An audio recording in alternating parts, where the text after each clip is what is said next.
આજરોજ શ્રી દામાણી હાઈસ્કૂલની અંદર ચેસની સ્પર્ધા યોજવામાં આવી છે.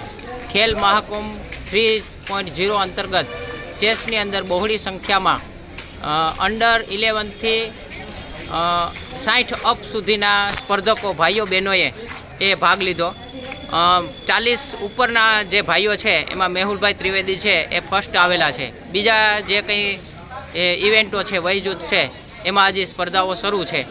ઘણી બધી મોટી સંખ્યામાં ધારી તાલુકાના ગામડા સુધીના વિદ્યાર્થીઓ, વાલીઓ અને મોટી ઉંમરના 60 વર્ષથી ઉપરના બહેનોએ પણ આમાં ભાગ લઈ અને ચેસની સ્પર્ધા છે એને વધુને વધુ પ્રોત્સાહન મળે એવા પ્રયત્નો અમારા દ્વારા પણ કરવામાં આવ્યા છે.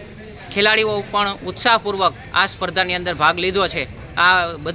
આ ખેલાડીઓ તાલુકામાંથી વિન થઈ અને જિલ્લા અને જિલ્લામાંથી રાજ્ય કક્ષા સુધી જાય અને ધારીની સાથે સાથે ગુજરાત રાજ્યનું પણ અને અમરેલી જિલ્લાનું નામ રોશન કરે એવી બધા જ સ્પર્ધકોને શુભકામના.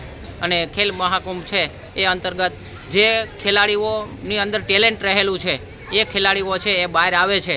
તો આ જે કંઈ સરકાર દ્વારા ખેલ મહાકુંભ શરૂ કરવામાં આવ્યો છે એને કારણે ગામડાના જે વિદ્યાર્થીઓ છે એ ગામડાના વિદ્યાર્થીઓ સ્પર્ધકો છે એ પણ સ્ટેટ લેવલે અને નેશનલ કે ઇન્ટરનેશનલ કક્ષા સુધી એ પોતાનું કૌવત છે એ કૌવત દેખાડી શકે છે.